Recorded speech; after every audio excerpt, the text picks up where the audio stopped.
여러분 영화 기생충 많이 보셨죠? 많은 분들이 이 기생충 영화를 다 보셨을 텐데 저는 이 영화를 한참 좀 지난 다음에 최근에서야 이 영화를 봤습니다. 그런데 이 영화를 보면서 봉준호 감독이 이 기생충이라는 영화를 제작할 때 처음 초기 단계에서 이 영화의 제목, 그 제목을 사실은 기생충이라고 확정하기 전에 먼저 데칼코마니라는 그 가제를 먼저 설정을 했었다고 합니다. 그러니까 이 영화가 담고 있는 주제의식, 이 자본주의 사회 안에서 계급 구조화되어 있는 그 어마어마한 대저택에 그렇게 자리 잡고 있는 그 부자 가족과 데칼코마니처럼 정반대의 반지하에 사는 정말 극빈한 생활을 하는 그 빈곤한 가족, 그것을 상대적으로 보여주는 그 내용들 여러분 많이 보셨을 겁니다.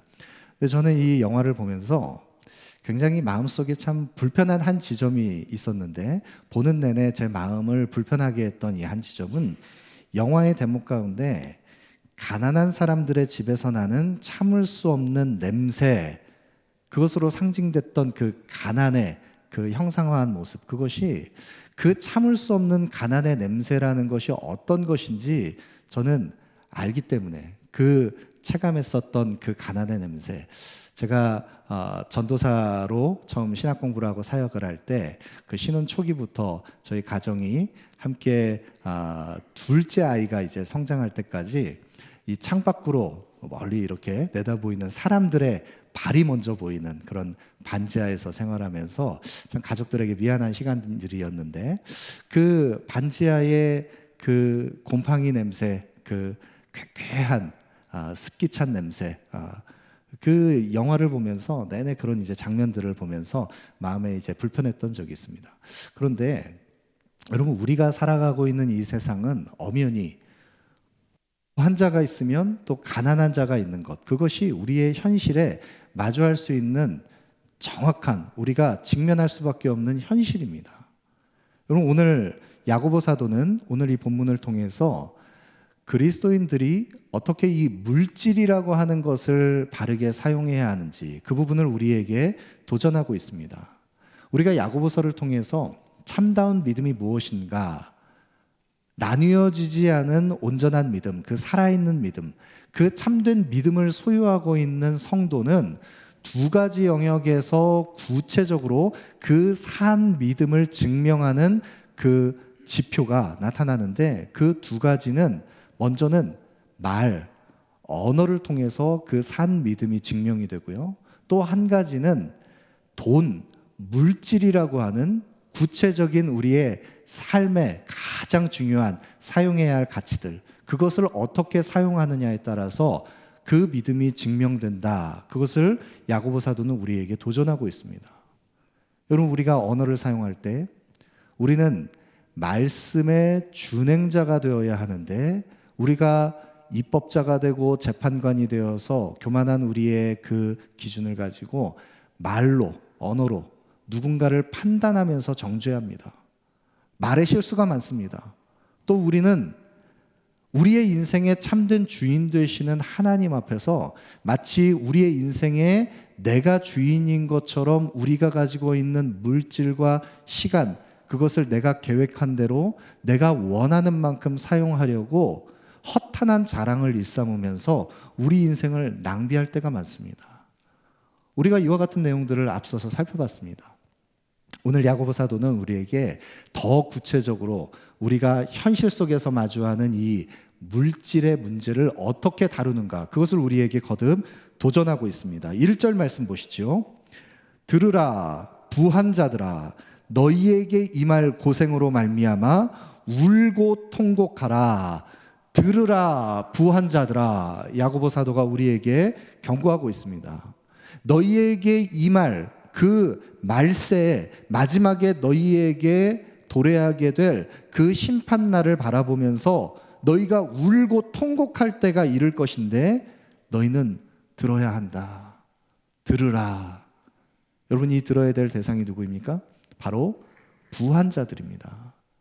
그런데 여기에서 이야기하는 이 부한 자들은 이 부자, 이 부한 자들은 부의 가치를 어느 정도까지로 우리가 환산해야 부자의 그 영역에 들어가는지 우리가 알 수 없지만, 우리 대부분은 이 부자의 영역에 해당되지 않는 것 같지만, 이 야고보 사도가 지금 들으라 부한 자들아 라고 할 때 경고하고 있는 이 대상은 이 야고보서 전체를 볼 때 야고보 사도가 흩어져 있는 12지파 성도를 향해서 그들에게 권책하고 그들을 하나님의 말씀으로 깨울 때, 내 사랑하는 형제들아,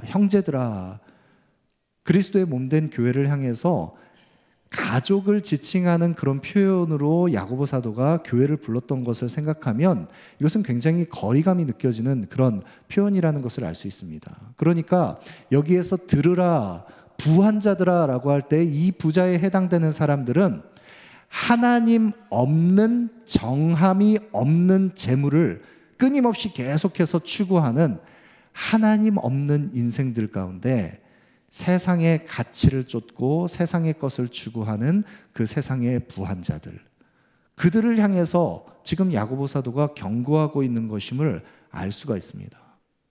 여러분, 그런데 지금 이 야고보 사도가 들으라 부한 자들아, 이 세상의 부자들에게 해당되는 이 내용을 왜 지금 이 흩어져 있는 12지파 교회를 향해서 지금 이 경고의 말씀을 함께 전하고 있는 것입니까?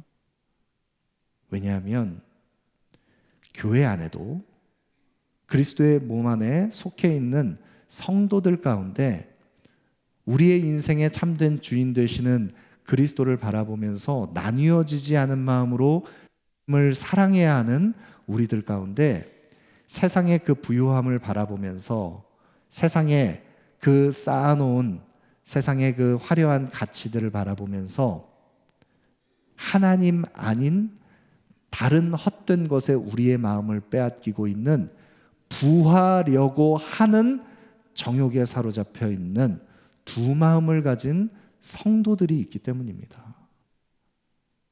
여러분, 우리들 가운데에도 세상의 것을 바라보면서 세상의 그 반짝거리는 가치들을 보면서 부하려고 하는, 싸우는 정욕으로 끊임없이 세상의 것을 구하는 그 마음을 가지고 있는 우리들의 모습, 우리는 직면하게 됩니다.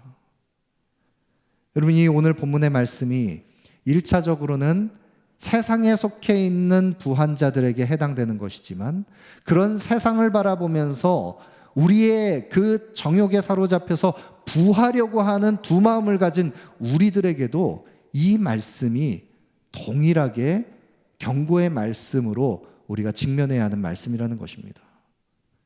여러분, 그런데 이 부한 자들에게 들으라 지금 경고하고 있는데, 이 들으라 경고하는 이 야고보 사도의 이 말세 지말의 종말의 때에 우리가 울고 통곡해야 하는, 그 마주해야 하는 그 현실 앞에서 들어야 하는 그것을 듣지 못하는 이 부한 자들의 모습을 봅니다. 여러분, 무엇을 듣지 못하는 것입니까? 지금 이 야고보 사도가 끊임없이 외치고 지금 경고하고 있어도 듣지 못하는 내용들은 세상에 속해서 세상의 것을 구하고 세상의 가치,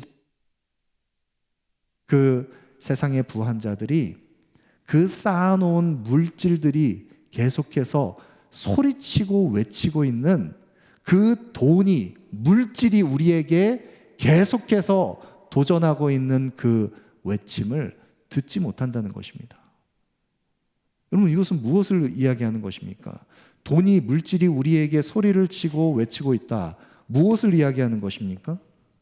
여러분, 돈이라고 하는 것, 물질이라고 하는 것은 하나님을 대체할 만한 강력한 거짓된 신, 그것이 바로 맘몬, 물질입니다. 하나님 없는 재물을 쌓으면서 눈과 귀가 닫혀있는 부한 자들, 그들이 들어야 하는 경고는 무엇인가? 2절과 3절 말씀 보시죠. 너희 재물은 썩었고 너희 옷은 좀먹었으며 너희 금과 은은 녹이 슬었으니 이 녹이 너희에게 증거가 되며 불같이 너희 살을 먹으리라. 너희가 말세에 재물을 쌓았도다. 여러분, 오늘 본문은 소유 자체를 우리에게 부정하는 것이 아닙니다.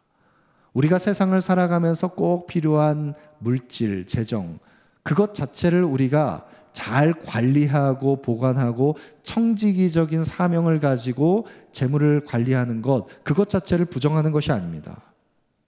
우리가 성실하게 근면하게 취한 물질, 그것을 지혜롭고 책임감 있게 잘 사용하는 것 너무나 중요합니다. 그런데 문제는 그와 같은 물질을 쌓아두려고만 하는데 문제가 있는 것입니다. 쌓아두려고 합니다. 그래서 그 쌓아둔 물질을, 그 쌓아둔 돈을 내가 잘 확보하고 더 많이 쌓아두고 비축해두면 그 속에 우리 안에 어떤 마음이 틈타느냐? 우리의 인생을 다스리시고 통치하시는 하나님께서 우리의 모든 필요를 공급하시고 우리의 안전을 보장하시고 하나님께서 우리의 하나님이 되시는데 우리의 그 쌓아둔 물질이, 우리가 비축한 그 재물이 마치 우리 인생의 안전을 보장할 수 있는 것처럼 또 다른 거짓된 신이 되어서 우리 인생의 안전한 울타리 역할을 하는 듯합니다. 여러분, 그런 하나님 한 분만을 신뢰해야 하는 우리 마음이 물질이 우상이 돼서 우리 마음에 틈타기 시작하면 우리는 두 마음을 품은 자가 되는 것입니다. 하나님도 섬기고 재물도 섬기고, 그러면서 하나님보다 어쩌면 이 물질이 나를 더 안전하게 지켜줄 수 있는 것처럼 우리는 착각하기 시작합니다. 영적인 어두움과 하나님을 잃어버린 망각 속에 살아가는 그런 어리석은 인생이 되는 것입니다. 성경은 우리에게 경고하고 있습니다. 우리가 쌓아둔, 비축한 하나님보다 더 사랑하는 그 물질이 재물이 썩고 옷이 조물 먹는다. 눈으로 볼 때는 그것이 드러나지 않습니다. 그런데 영적인 관점에서 아무런 변화가 없는 것 같은 그 물질과 재물들이 썩고 옷은 좀 먹고, 더 나아가서 너희 금과 은은 녹이 슬었으니. 그럼 어떻게 금과 은이 녹이 쓴단 말입니까? 금과 은이라고 하는 것은 세상의 가치로 우리가 환산할 때 가장 불변하는 가치를 지니고 있는 것이 바로 금입니다.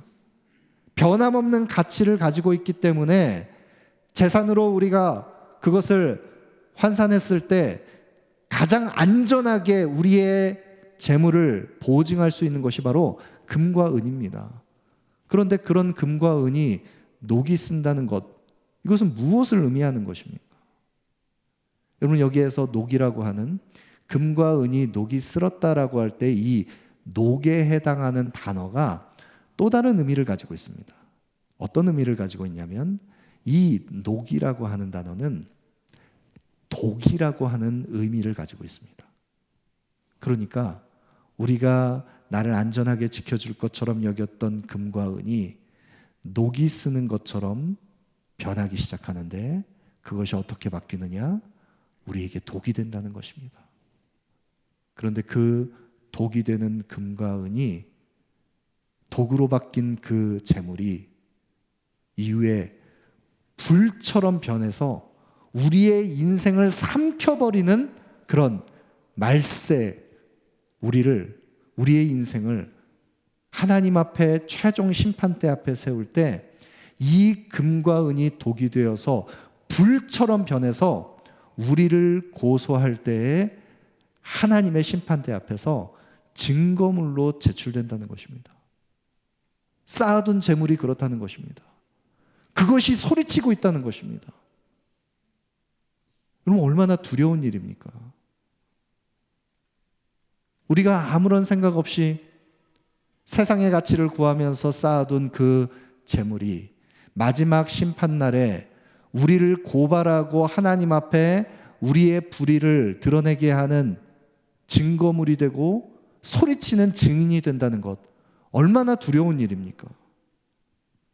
우리가 쌓아두려고 했던 그 재물, 녹이 슬고 독이 되어서 심판날에 불같이 우리를 삼키는 심판의 도구로 변화되는데, 그 독이 되는 재물들을 쌓기 위해서 우리는 세상의 원리를 따라서 세상의 방법으로 끊임없이 계속해서 그 재물을 축적하려고 하면 불의한 방법을 취할 때도 있습니다. 그래서 그 불의한 방법으로 취하는 그 부정하게 축적한 우리의 재물이 이후에 어떻게 우리에게 소리치느냐. 4절 말씀 보시면 보라 너희 밭에서 추수한 품꾼에게 주지 아니한 삭시 소리 지르며 그 추수한 자의 우는 소리가 만군의 주의 귀에 들렸느니라. 밭에서 추수한 품꾼에게 마땅히 합당하게 돌려야 할 그 삭슬 불의하게 취한 그 부한자가 그 마땅히 지불해야 할 삭슬 주지 않은 그 삭시, 그 불의하게 취한 그 값이 하나님 앞에 소리를 지른다고 이야기하고 있습니다. 여러분, 이 소리가 하나님의 귀에까지 들렸다라고 성경이 말씀하고 있습니다. 여러분, 하나님은 압제당하는 자의 그 억울한 신원을 들으시고 고통 속에 있는 탄식의 소리를 하나님은 모두 들으시는 하나님이십니다. 애굽에 종살이를 하면서 종노릇했던 이스라엘의 그 탄원, 하나님께서 다 들으셨습니다. 그리고 의로운 아벨을 돌로 쳐서 죽인 가인이 그 아벨의 피를 쏟았던, 그 피를 받았던 땅이 호소하는 그 간곡한 땅의 호소를 하나님께서 다 들으십니다. 여러분, 우리가 세상의 가치를 쫓아서 세상의 방법으로 우리가 끊임없이 계속해서 쌓아두려고만 하는 축적한 그 재물 속에 함께 포함되어 있는 불의의 싹, 그것이 마지막 날 종말의 때에 소리 지르고 하나님 앞에 항변한다는 것입니다. 여러분, 그때 우리가 말세, 그 최종 심판날에 이르게 되면 그 불의한 싹에서 소리 지르는 그 부정의 증거로 제출되는 부정의 증인으로 우리 앞에 서게 되는 그 불의의 싹의 그 항변, 그것으로 인해서 우리는 하나님 앞에 울고 통곡할 때가 이른다는 것입니다. 여러분, 이 물질이 지금도 계속해서 소리 지르고 항변하고 있는 이 소리를 들으라 부한 자들아. 그런데 왜 이 소리가 우리에게 들리지 않습니까?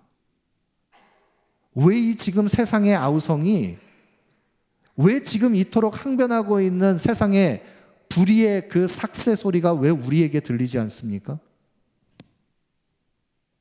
5절 말씀에 너희가 땅에서 사치하고 방종하여 사륙의 날에 너희 마음을 살찌게 하였도다. 여러분, 우리의 마음이 세상의 헛된 가치, 그 세상의 그 만몬신, 그 물질의 마음을 빼앗겨서 하나님보다 더 사랑했던 것에 우리의 마음을 빼앗긴 그런 비둔한 우리의 마음은 점점 더 사치와 방종으로 비둔하게 살쪄서 그 마음이 딱딱하게 굳어졌습니다. 그래서 좌우의 날선 예리한 검과 같은 생명의 성령의 말씀, 그 말씀이 우리의 마음 심령, 우둔한 심령, 영혼, 골수까지 쪼개기까지 하는 그 말씀이 우리에게 선포되어도 그 말씀이 우둔한 우리의 굳어진 마음 속에 예리하게 수술대에 오른 그 집도의의 그 날카로운 메스가 우리의 영혼을 고치고 우리의 영혼을 회복시키기 위해서 선포되는데 들려지지 않습니다. 굳어져 있는 우리의 그 기름진 비대한 마음이 전혀 말씀에 작동하지 않습니다. 여러분, 그것이 저와 여러분 우리들의 두 마음을 가진 모습일 수 있다는 것입니다.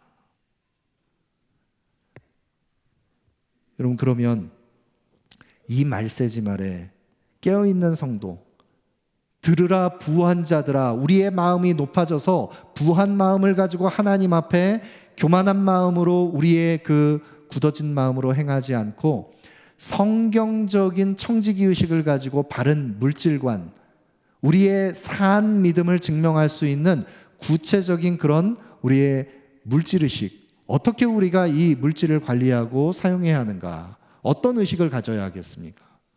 여러분, 대부분의 많은 성도들은 성경적인 물질관, 성경적인 청지기 의식을 생각한다고 할 때 두 가지 극단적인 생각을 합니다. 한 가지는 무엇이냐면, 하나님께서 우리에게 허락하신, 우리가 근면하고 성실하게 우리가 노력해서 얻은 그 물질, 이것이 하나님께서 복으로 우리에게 허락해 주신 것이라면 우리가 그 물질을 더 많이 소유해서 많은 물질을 소유하는 것이 하나님께서 주신 복이라고 생각하고, 깨끗한 부자가 되는 것, 그것은 하나님의 복이다.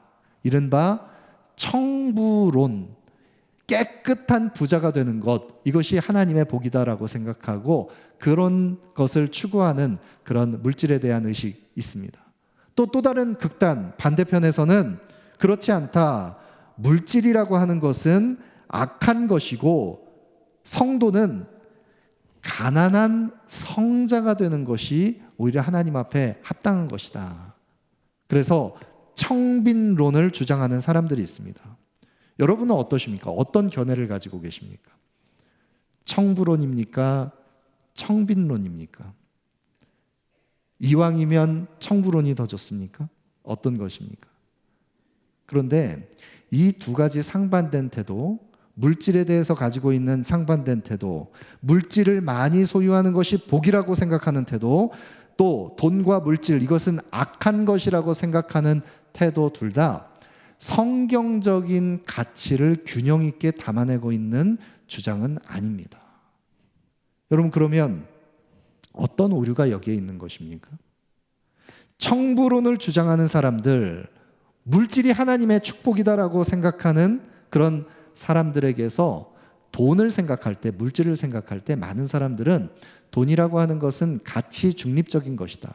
단지 이 돈이라고 하는 것은 교환수단에 불과하다, 그렇게 생각합니다. 그래서 돈을 악하고 부정한 것으로 보지 않기 때문에 부유한 자가 되는 것은 죄가 아니고 물질을 잘 사용해서 하나님께 영화롭게 하는 것이 오히려 복이라고 생각하는 것 주장합니다. 그런데 여기에 함정이 있습니다. 어떤 함정이 있느냐? 물질이라고 하는 것, 우리가 소유하려고 하는 물질 자체, 그 돈에는 기만적인 힘의 특성이 있습니다.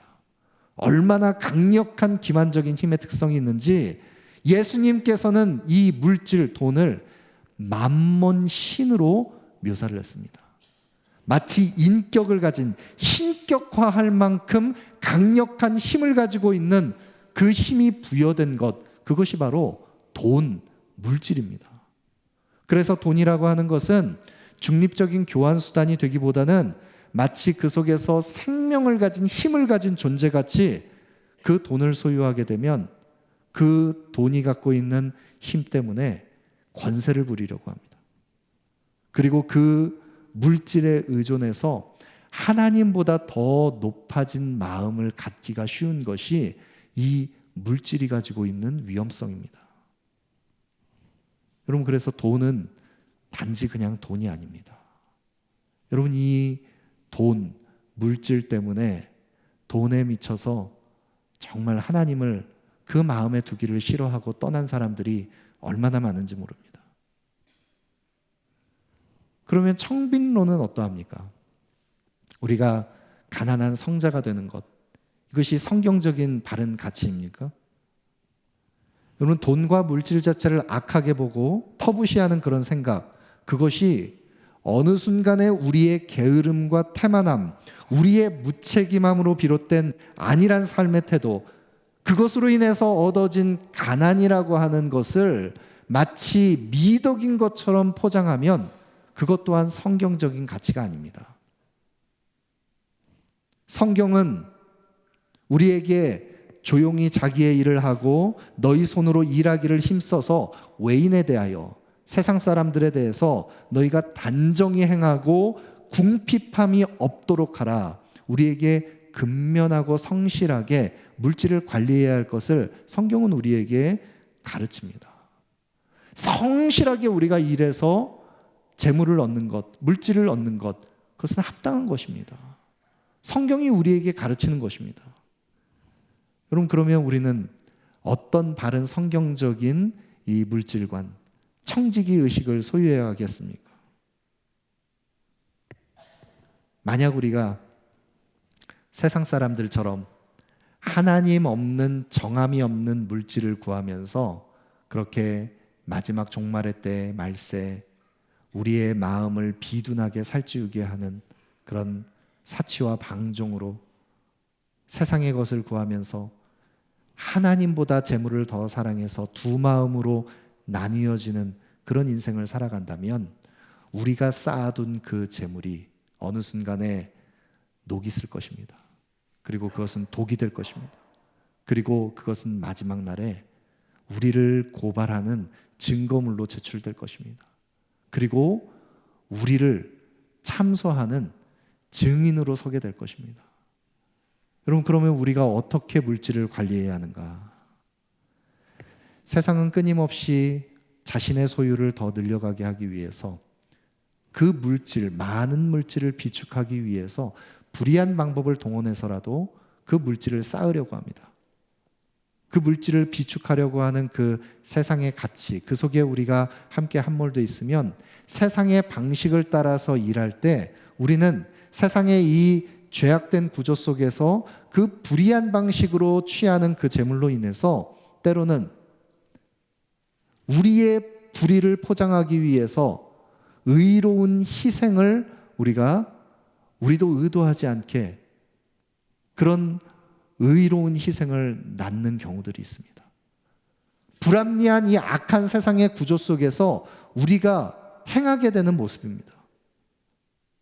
세상 속에서 이 불의의 방식으로 축적한 그 재물, 그것으로 인해서 의인의 희생을 보게 되는 것, 그것이 바로 이 야고보 사도가 흩어져 있는 12지파들에게 이 고난의 시간을 통과하고 있는 성도들을 위로하면서 지금 말씀하고 있는 그 삶의 정황들입니다. 그런데 이 불의한 세상 속에서 불의한 세상에 그 의인의 피를 흘리게 하는 그 참소 가운데, 그 정죄 가운데 흠없는 하나님의 어린 양, 하나님의 그 거룩한 의로우신 어린 양이신 그리스도께서 우리를 위하여, 우리를 값주고 사시기 위하여 우리의 모든 불의를 대신 감당하시고 삭스로 자신을 내어주셨습니다. 오늘 본문 6절 말씀 보시죠. 너희 의인을 정죄하고 죽였으나 그는 너희에게 대항하지 아니하였느니라. 여러분, 세상은 예수 그리스도를 십자가에 달아 죽였습니다. 의로우신 주님의 피를 쏟게 한 세상은 불의의 싹을 탐했던 가룟 유다가 은 30에 예수님을 팔았습니다. 여러분, 이 은 30은 당시에 노예 한 사람의 몸값이었습니다. 종의 값이었습니다. 그리스도께서 죄와 사망의 권세에 묶여서 죄에 팔려있던 우리를 값주고 사시기 위해서 의로우신 그리스도께서 종의 몸값에 팔렸습니다. 그리고 십자가에 달려 죽임당하셨습니다. 그런 주님은 세상의 불의한 참소에 대항하지 않으셨습니다. 거룩한 산 제물로 자신을 내어주셨습니다.